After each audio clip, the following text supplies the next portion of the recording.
If it's me and your granny on bongos, it's The Fall. That's what another Mark said when talking about his band, The Fall, Marky Smith. And I'm a completely different Mark. And today I am Mark. This is my Notcast. This is episode 52. I'm going to talk about changing band lineups and what happens around that when a band stops becoming a band, and around the power of nostalgia to pull together lineups that perhaps otherwise wouldn't necessarily have happened. Now, just to make sure that I don't have any groups feel left out, I'm going to post up a picture very quickly here of a U2 LP.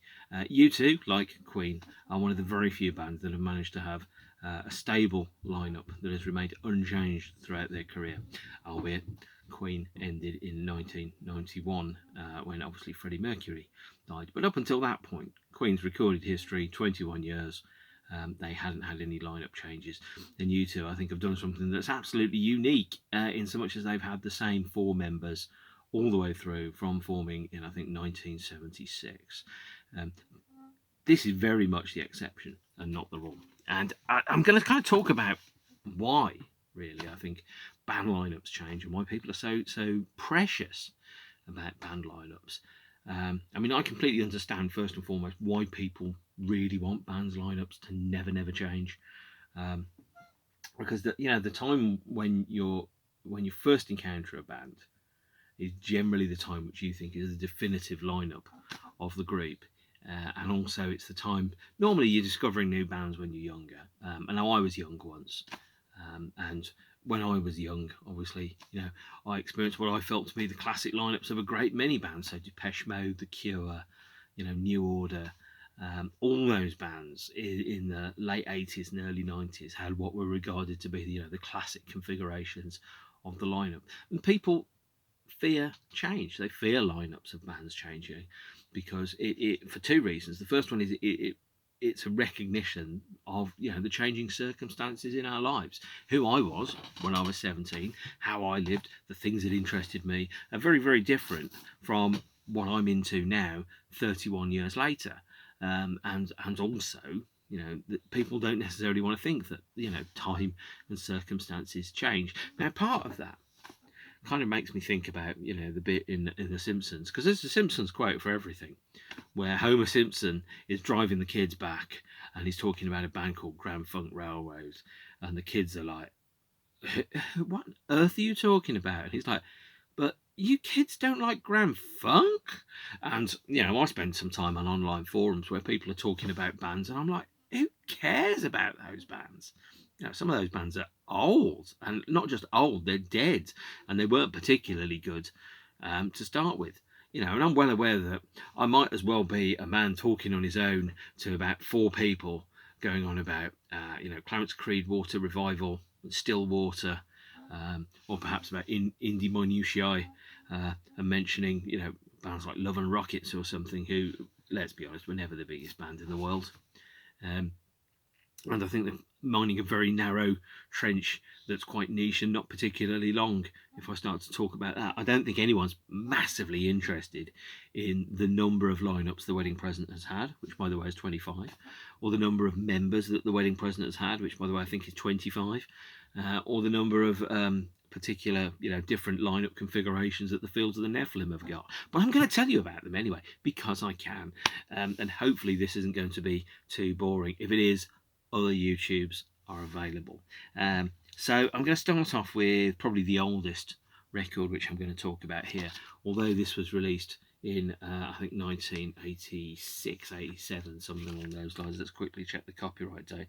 1991. So this is the 12-inch picture disc of the Cure's Peel Sessions, which was recorded in 1979.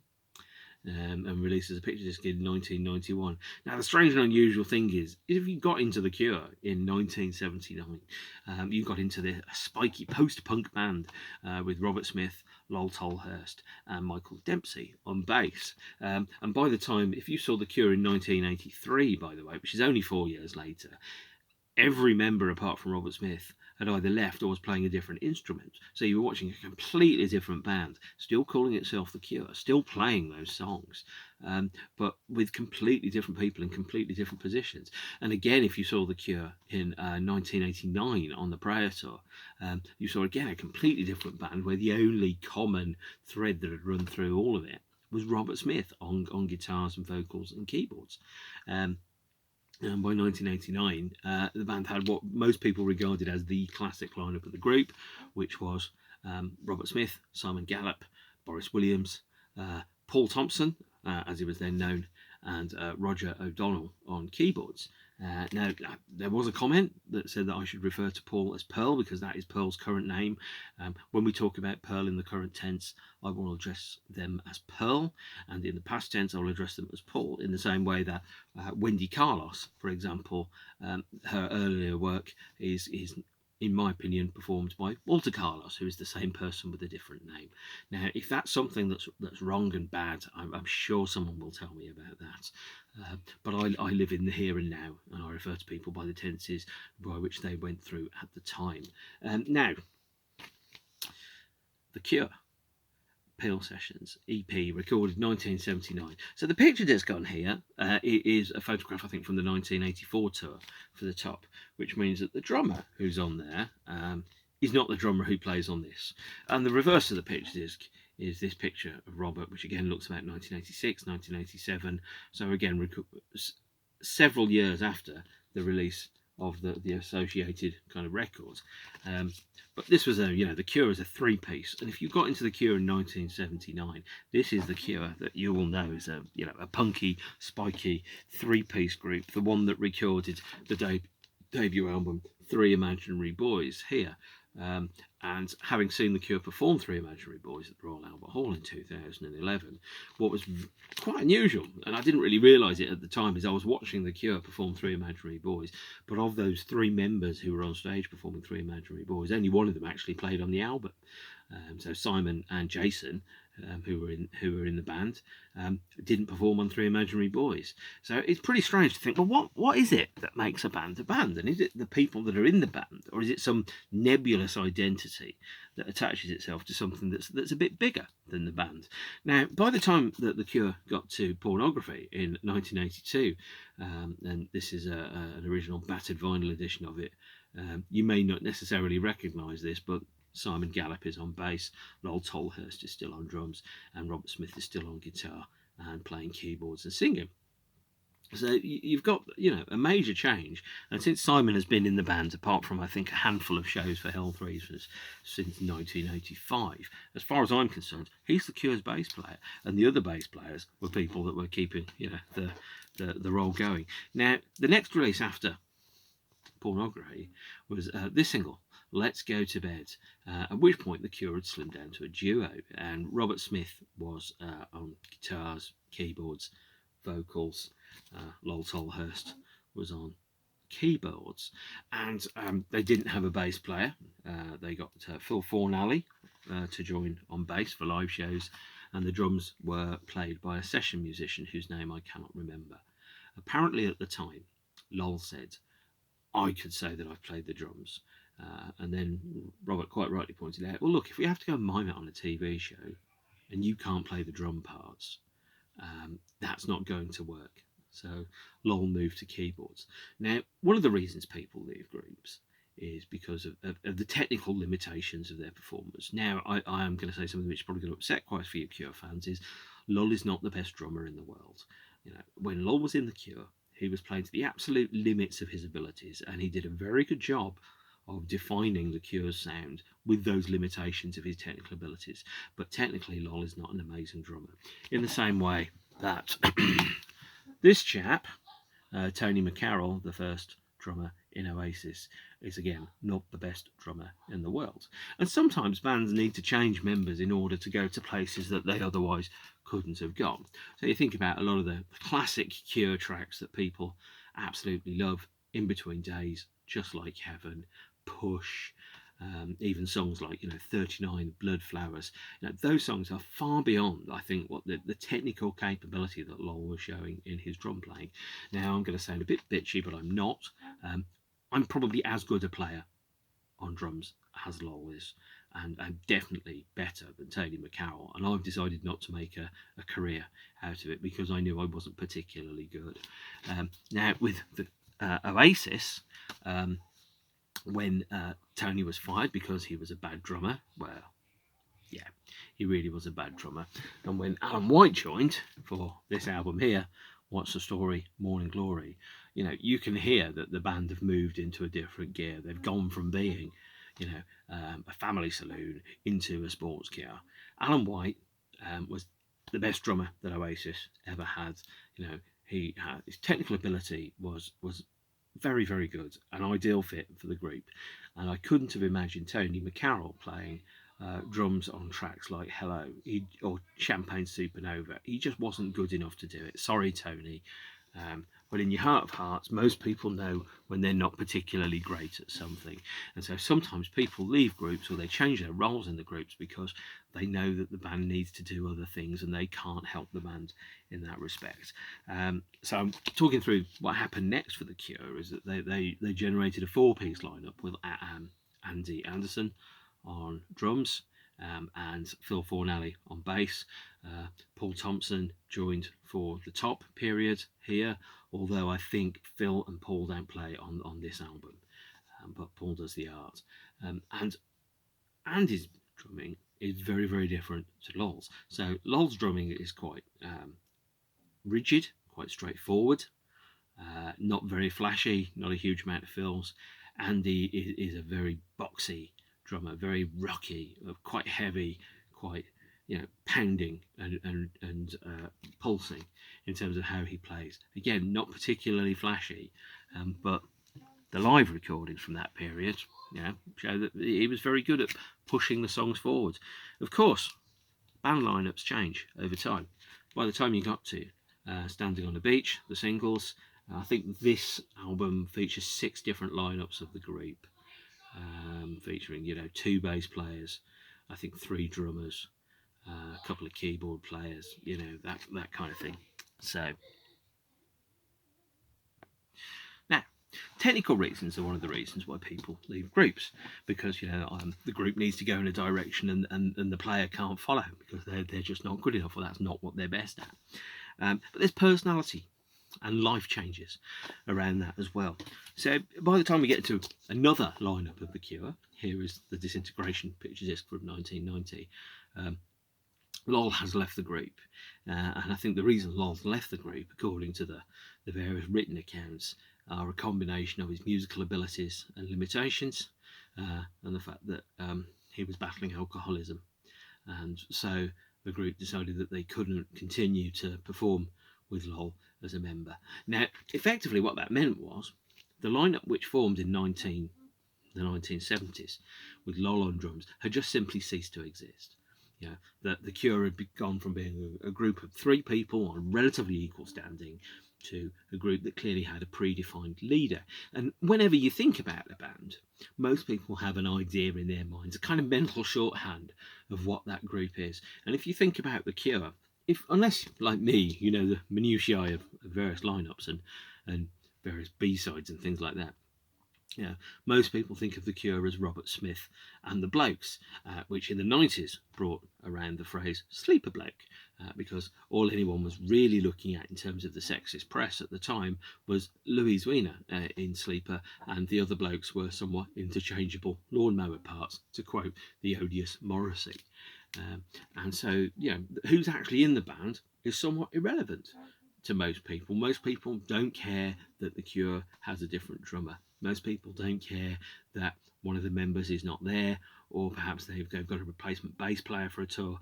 People just don't give a damn as long as it's Robert Smith there and he's singing. The voice is the thing that most people in most bands are you know, most identifiable. There's very, very few bands that have survived changing a vocalist. So, for example, Iron Maiden had Paul Di'Anno on vocals in the early 80s, who was quite a punk singer. He had quite a raw, raspy voice. He didn't have the range. And you know, then Iron Maiden were very clearly defined as a punk metal band. And when Paul was fired, again for a mixture of technical abilities and, as I understand, alcohol abuse, Iron Maiden got Bruce Dickinson in, and there were things that Bruce could do with his range, with his voice, with his vocals, that introduced a whole new range of material that the band couldn't previously perform. When Chuck Mosley left Faith No More and was replaced by Mike Patton, the strange thing about The Real Thing, which was the first album with which Mike Patton sang on, is that the instrumental version of the album was finished before they'd chosen a singer.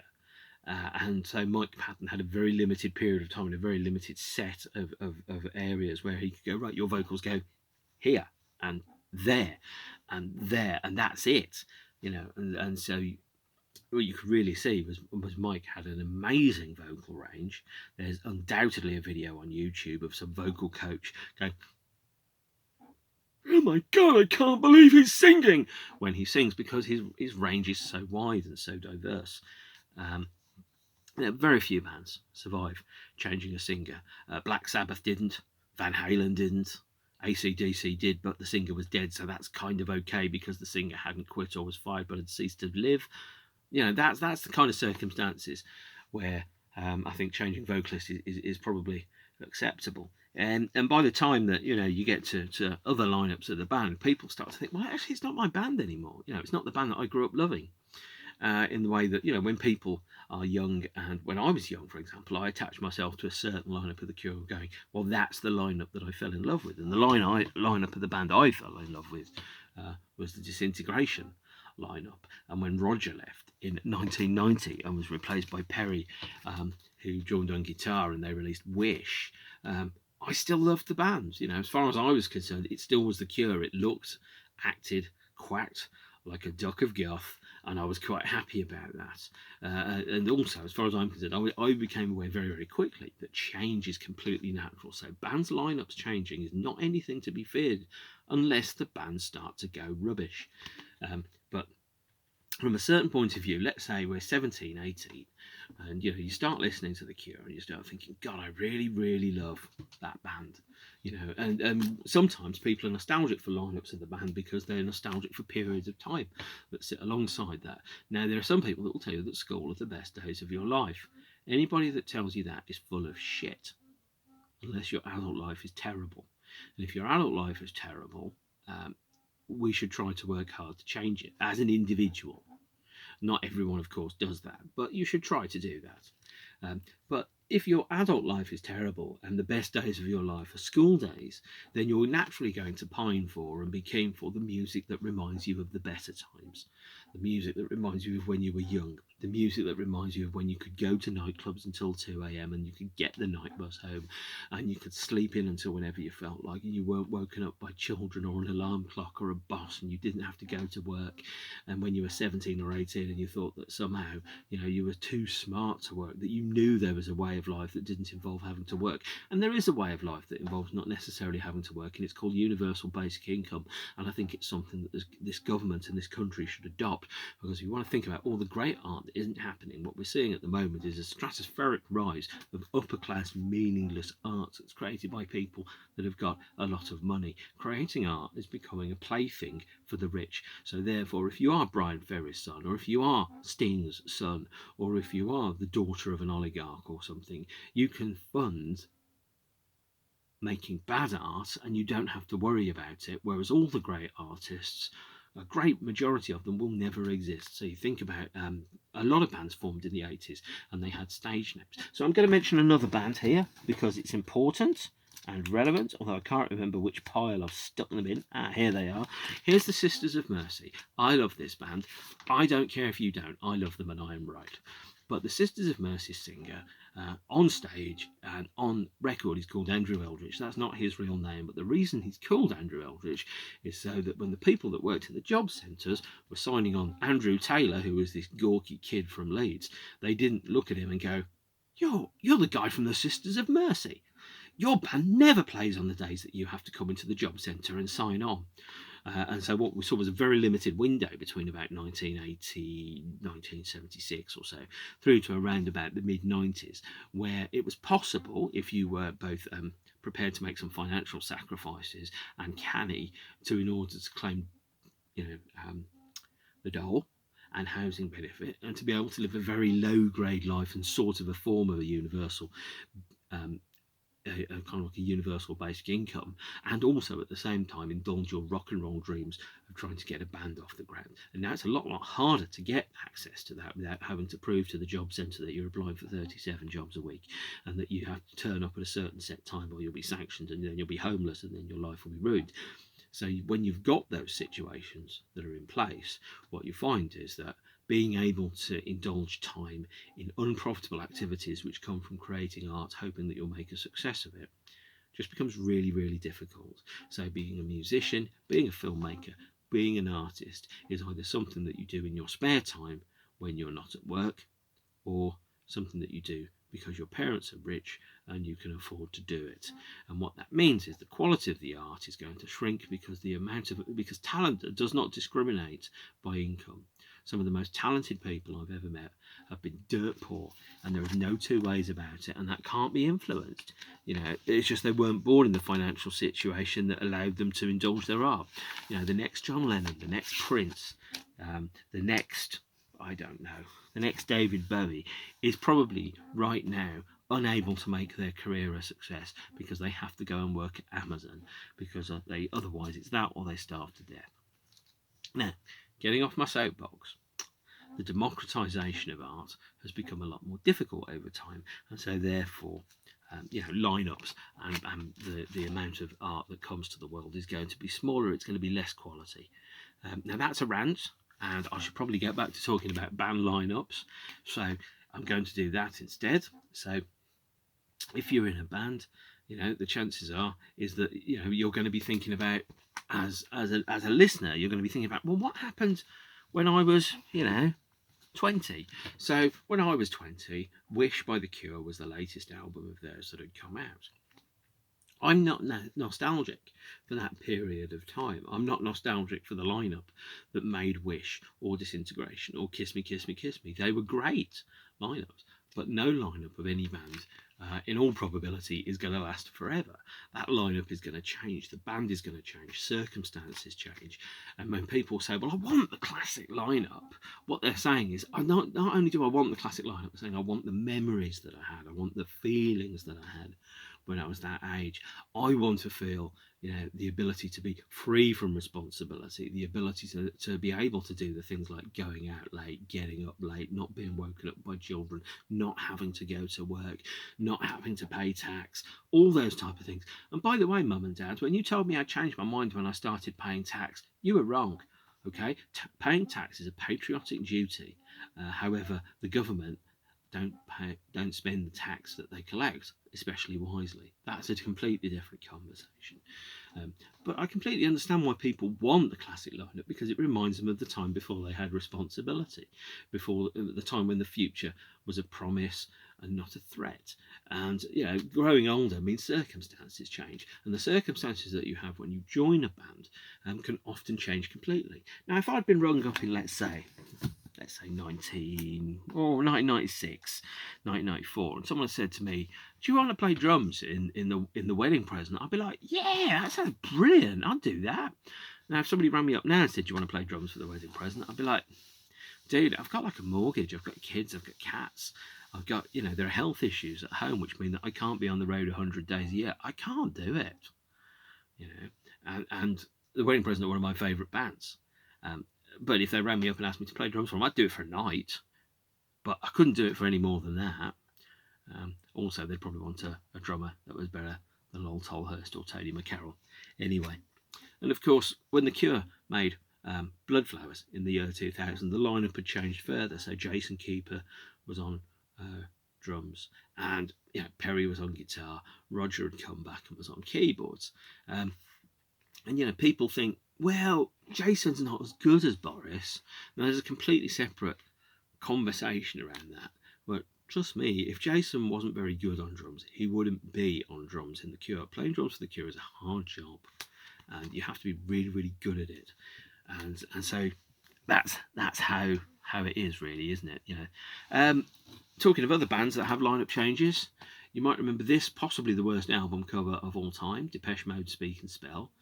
Now, the strange thing about Depeche Mode is that Taschen really announced recently announced that they're going to be publishing a book by Anton Corbijn with photographs of Depeche Mode in it. Pretty much the first comment that came back is, "Where's Alan?" Okay, so Alan wasn't on this album, by the way. This is the album that the band made with Vince Clarke as the main songwriter. And this version of Depeche Mode aren't particularly good. And in fact, even after Alan had joined the group, they recorded a Broken Frame, which Alan doesn't play on, by the way. And then they recorded several albums, starting with Construction Time Again, that Alan did play on. But every time somebody mentions Depeche Mode, somebody always turns up and goes, "Alan should come back. He's the real Depeche Mode. The actual Depeche Mode are the fake Depeche Mode." And frankly, the fake Depeche Mode are the three guys that recorded A Broken Frame. They're the three guys plus one that recorded this. The fake Depeche Mode are the three guys that recorded this and every other album that's happened since, okay? I'm bored of whining little piss babies telling me that they want the guy that left the band 27 years ago to come back because they're chasing their own nostalgia. It's tedious, okay? Time marches on, future marches on, and I don't want bands to forever be trapped in amber trying to chase who they were when they were 16 or 17 years old. When I listen to music that was made when I was 16 or 17 years old, most of it is absolutely great. Some of it is terrible, okay? And I'm very, very interested in knowing about the artists that I love, knowing where are they today? What music are they making today? What are they interested in now? Because I listen to art, and I listen to music and I consume it as a map to help me understand how the world makes sense. And I'm only ever going to be this age once. I want to know, well, give me songs that help make my life today make more sense, because frankly, what's going on out there in the big bad world with COVID and with the impeachment and all the other stuff and Boris Johnson, it don't make a huge amount of sense. So I look to art to help me through this world. And if the only art that I'm able to listen to that helps me through this world is old stuff that hasn't moved on from the age of when I was 16, and therefore the worst song ever recorded, which is What's My Name on here. Sorry, What's Your Name? Which goes, "Hey, you're such a pretty boy, you're such a pretty boy, you're so pretty." I'm like, no, that's not going to help me. All right, that is not going to help me understand the world around it. And by the way, Speak and Spell is garbage. And I understand why people feel a nostalgia for lineups of the band. If you like Pop Believes Itself when they're made now for a feast, here's the orange vinyl, I think, reissue with bonus tracks, and there's the white vinyl test pressing of the reissue. But if you listen to Now for a Feast, for example, it's very, very different from the music that goes on Dos Dedos, Mi Amigos. This is the carrier bag that went with the album. Now the lineup of the band which made this album features Graham, Adam, Rich, Fuzz and Clint. Now, Pop Believes Itself fans will know that actually, after Graham left, the band recorded an album in 1996 that didn't get released because the band split up, and the album was released on this CD. It's called The Lick of the Old Cassette Box. But the actual next Pop Believes Itself album that came out, 2011, New Noise, designed by a sadist. Now, on New Noise, designed by a sadist, absolutely none of the members that appear on A Lick of the Old Cassette Box are on this. So this lineup has Davey Bennett, I think Tim Muddyman, Jason Bold, Mary Biker and Graham Crabb on. This version, A Lick of the Old Cassette Box, has Rich, Ad, Fuzz, Clint and the Buzzard on. So it's actually two completely separate lineups with the same name. There's past precedent for that, by the way. Napalm Death had changed their lineup completely by the time of, I think, the Utopia album in 1992. So the lineup that made 1987's Scum album had ceased to exist by 1992. And no one tells me that Napalm Death aren't Napalm Death. And if you want Napalm Death, you should also Google Orienteering with Napalm Death by Stuart Lee. So, talking about Pop Believes Itself, which isn't particularly relevant. I think the thing that makes a band is not the people that is in the band, but the identity that the band has in it, and who kind of follows that through. So I'm going to pick up a slightly different couple of examples here. I'm going to show perhaps some parts of my record collection. Here's the Fields of the Nephilims Dawn Razor album, and here's 2002's Fallen. Now the lineups between these two have changed completely, apart from the sole remaining part, which is the vocalist Cal McCoy. And when the Fools of the Nephilim also got to 2005, there's the album Morning Sun, which again, the only sole continuing part through that is Cal McCoy, and part of that is down to the voice. Very difficult to replicate a voice. And here is Ceremonies, which is the live album from 2008. And again, the lineup has changed completely from that which recorded Morning Sun, apart from the vocalist. So the thing is, what is the key identity that people attach to the band? And that is the thing that makes a band a band. It's not necessarily the band. It's not the name of the band. It's not the people that are in the band. It's some nebulous, unidentifiable quality that is very much like trying to describe a dog. You know when you see a dog, and you know what the difference is between a dog and a wolf, but trying to describe it is really, really difficult. In the same way that, you know damn well what the first Mission album is, and the last Mission album is, even though the lineups have changed dramatically through that period of time. And it's certainly not about a band where the lineup has changed the same all the way through. So, for example, Kraftwerk, who you will have seen earlier, here's the album Ralph and Florian from about 1973, features Ralph and Florian in it. Now, there was a lineup of Kraftwerk that existed for several months in 1970 that didn't have Ralph Hutter in it. But by the time you get to 2017's enormous catalogue 3D box set, Ralph Hutter is the only person from previous lineups of the group. And yet there was a time when Ralph Hutter wasn't even in the band. So you're kind of going, well, actually, it's not even down to a person. It's down to a set of characteristics that normally associate themselves with an individual, that become that band's trademark. Guns N' Roses, again, Appetite for Destruction. I didn't like the cover for this, but it's the cover that the album came in. And yet 2008's sorely underappreciated Chinese Democracy only shares one person with Appetite for Destruction, and yet both of them you can listen to and clearly go, that's Guns N' Roses. That's clearly still Guns N' Roses, even though this lineup of the band features only Axl Rose from that lineup of the band, yet they've still got it. And by the way, having seen Guns N' Roses in 2002 on their first aborted comeback tour, when they had Buckethead and Richard Fortus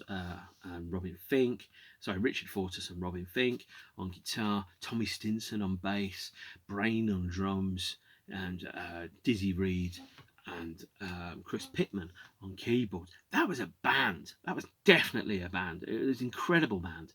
But because it wasn't a guy in a top hat called Slash and Izzy and Duff and Stephen Popcorn Adler, people thought that it wasn't Guns N' Roses. And yeah, it most definitely was. There was a continuation that went all the way through the lifespan of the band. Now, if you're a solo artist, not so much of a problem. At one point in the 90s, I think Melody Maker did an article which claimed that Morrissey had split from himself, which actually seemed very, very tempting at that point. So the lineup that you've got that recorded, this is Education in Reverse. This is the Australian version of Viva Hate. But the lineup that recorded Viva Hate had changed completely by the time we got to Kill Uncle, had changed completely again by the time you got to Your Arsenal. And aside from Boz on guitar, had changed completely by the time you got to Low in High School in 2017. But since it's Morrissey's name that's on there, the only common thread that needs to exist through all of that is Morrissey. Nine Inch Nails, again, a band that have only ever really been one constituent core member, which is Trent Reznor, until we got to I think the most recent releases, which included, I think this is not the actual event here, Ad Violence and Bad Witch, which had Atticus Ross had joined the band. But of course, Atticus Ross on his own, a release that featured just Trent Reznor and Atticus Ross wasn't Nine Inch Nails, because Trent Reznor and Atticus Ross recorded the soundtracks to The Social Network here, and also The Girl with the Dragon Tattoo, Gun Girl, the Vietnam War, and a whole bunch of other soundtracks. So even though the people that recorded these soundtracks are Nine Inch Nails. They're not Nine Inch Nails because they don't contain the same qualities that Nine Inch Nails has. Mostly what I'm talking about is huge guitars, screaming, lyrics about how women had done you wrong, and pounding drums, dirty fuzzy bass, and it being all turned up very, very terribly loud indeed. So the last thing I'm going to talk about is about nostalgia. I completely understand why people fall in love with early lineups of the band.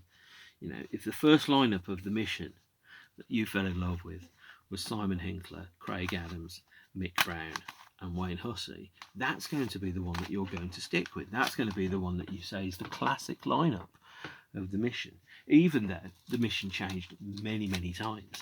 So, by the time we got to Grains of Sand, Simon had left.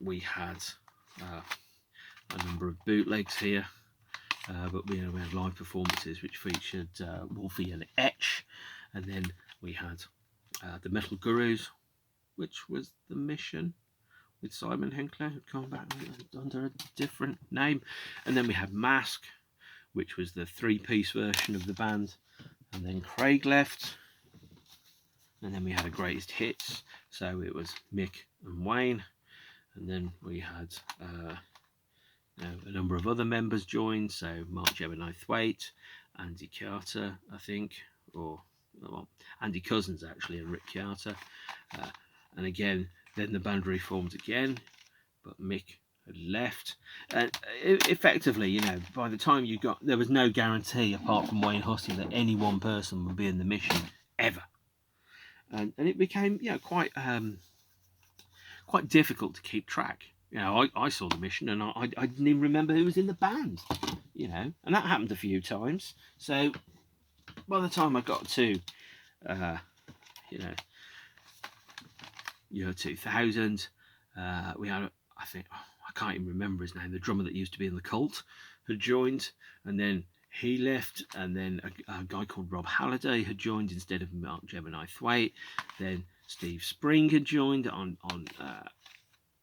drums, and we had a bass player whose name I can't remember. Sorry, fella, I just can't.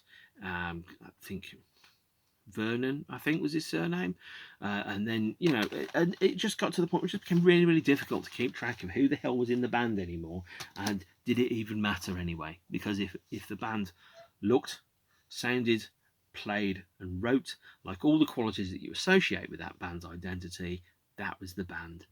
And if it's me and your granny on bongos, it's The Fall. I haven't even mentioned The Wedding Present in any great length, because no matter who's in The Wedding Present, it always sounds like The Wedding Present. And that is both bizarre and beautiful at the same time. Because as long as it's got those characteristics that you say are the band, or the ones that you associate with the band, then that's who the band is. I think the bottom line is things change over time. Relationships change, people change, and I think it would be unfair and it would be weird to insist on band lineups never changing. For example, you wouldn't want to do necessarily the same job you had when you were 16. You wouldn't necessarily want to go out with the same girl or boy that you knew when you were 16, and if you do, you're very, very lucky. Most people don't ever get to experience a degree of stability like that.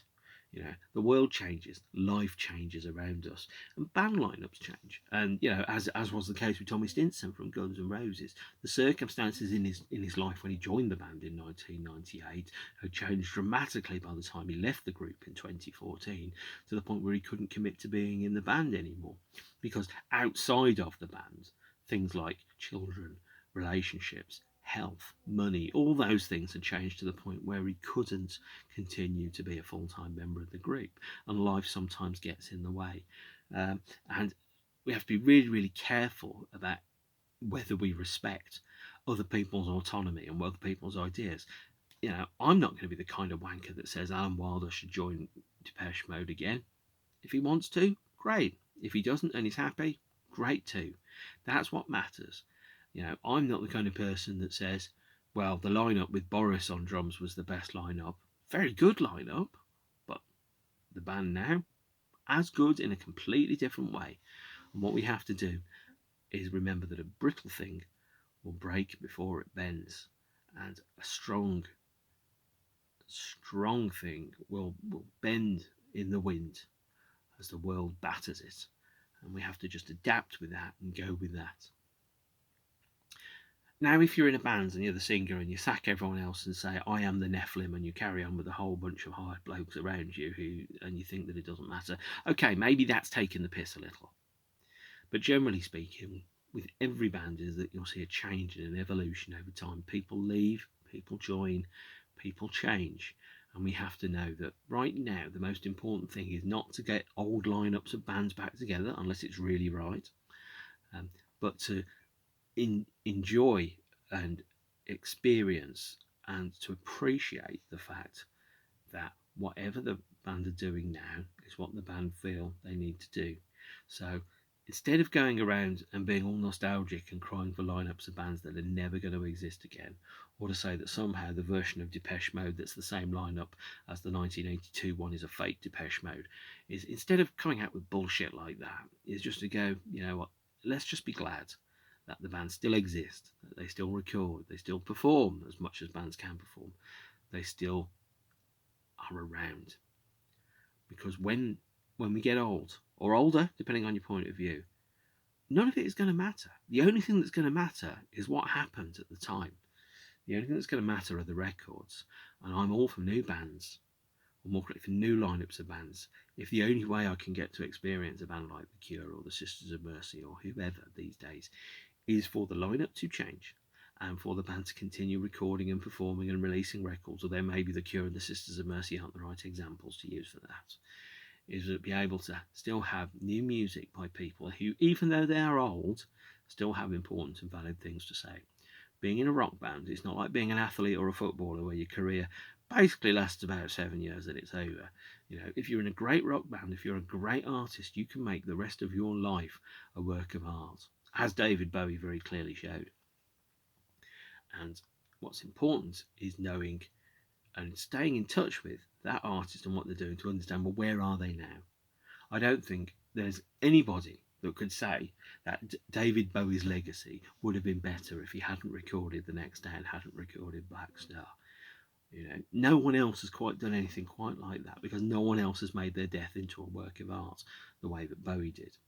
And if the bands that I love are able to turn Growing Old into a valid and meaningful artistic statement, and to be able to help the people that are listening to them and love them and grew up with them to grow old into the future together and to make sense of the future together, that's a wonderful thing to experience. And that is why I think nostalgia is bullshit. And I am all for living in the here and the now. Although maybe the right here and the right now, the 2021 version where you can't ever go out of the house, is perhaps a little. Now, that thumbs down for that. But for living in the present day, for living in the world as it is, and for creating art that reflects the world that it is, that's where I want to be. I'm really interested in where all the artists I love are going to go in the future, because I'm going to spend the rest of my life in the future. I don't listen to music to remind me of what I was like when I was 16 and I was a bit crap and I was a bit scared and I was a bit immature. I'm really, really interested in bands that I love, growing old before me, growing older, making great music as they go and continuing to make what they feel has integrity, passion and guts. And that is what art should be. Because if you're an artist, and bear in mind I do some creative stuff, by the way, so you know I'm speaking as a vested interest here. I never think about, well, what's going to go down well with the audience. I think about, well, what feels true to me, and I'm going to hope that the audience are going to come with me. Doesn't always happen.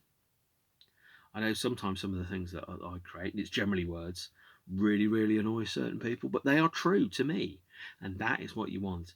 Rather than have, but let's say if you're in a band and you start to second guess what you think the audience wants, you don't want to be doing that. What you want to be doing is going, what do I think is a fair and honest representation of where I am in the world today? And that is where we need to be. I'm going to wrap up here. I could have talked forever about this. I'm sure some of you would find that very, very boring. And so I'm going to stop. I don't know when my next one is going to be. I don't know what it's going to be about. It's probably going to be one of three things. It's either going to be New Order's Power, Corruption and Lies, Star Wars The Rise of Skywalker and why it's one of the worst films ever made, or possibly YouTube's best of 90 to 2000. But I'm going to find out when I get there. In the meantime, I'm going to stop yabbering. I'm going to have a drink of this. I'm going to go downstairs. I'm going to go and stroke some cats. So, as usual, don't be a dick in the comments. If you've got any questions, ask away. And in the meantime, as the good old Alan Fluff Freeman said, take care of yourselves and each other. No, that was Jerry Springer. Yeah. Anyway, look, that didn't work out so well for him, did it? But it certainly worked out better than Rudy Giuliani. So, I'll see you all later. Adios, amigos. Bye.